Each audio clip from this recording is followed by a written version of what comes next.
नमस्ते, प्रणाम दोस्तों। मैं वैष्णवी, मैं पूजा। सभी का स्वागत है, वंदन है, अभिनंदन है गाने के सफ़र लोकगीत चैनल पर। तो आवे भैया, आप सबका एक ही बहुत प्यारा सा चलता ही कहारवा चुटकुल्ला गीत सुनावे। जैसे भी लागे कमेंट करिए, फुल आज के साथ सपोर्ट करिए। अच्छा लगे तो वीडियो को लाइक शेयर जरूर करिए और ये चैनल का ज़्यादा से ज़्यादा सपोर्ट करिए। बिल्कुल, आंटी के चैनल को आप लोग ज़्यादा से ज़्यादा थोड़ा से सपोर्ट बचा है, कीजिएगा। सपोर्ट कर दिन जाए सभी, बिल्कुल पूर हो जाए।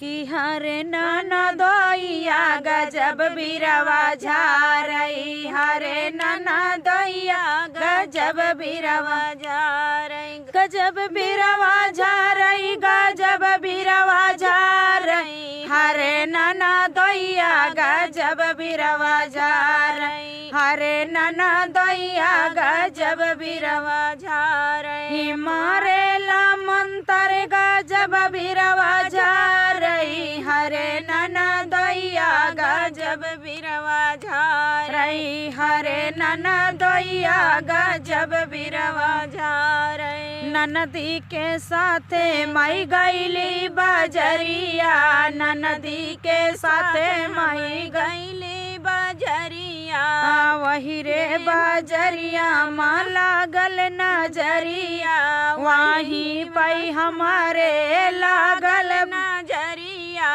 अरे वहीं पई हमारे लागल नजरिया।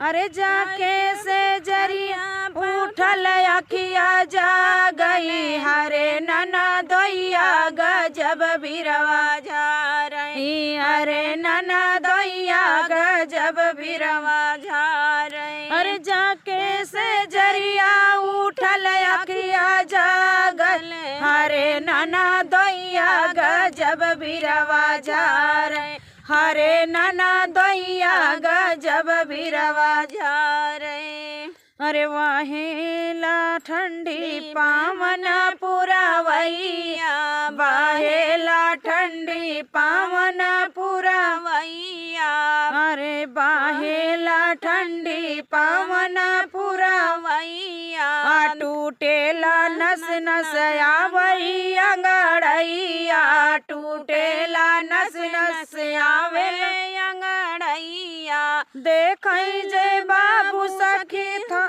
हमारी का पई, देखेला बाबू शरीर हमारी का पई, हरे नाना दोइया गजब बिरवा झारई, हरे नाना दोइया गजब बिरवा झारई। टोवेला बैदा हमारी कलैया, टोवेला बैदा हो हमारी कलैया, हमारी कलैया हो हमारी कलैया, कबहू बुखार बतावई सरा हजिया, कबहू बुखार बतावई सरा हजिया, पियवा मोर बदनिया तलवई से सारई, हरे नाना दोइया गजब बिरवा झारई, हरे नाना दोइया गजब बिरवा झारई, गजब बिरवा झारई, गजब बिरवा झारई, गजब बिरवा झारई,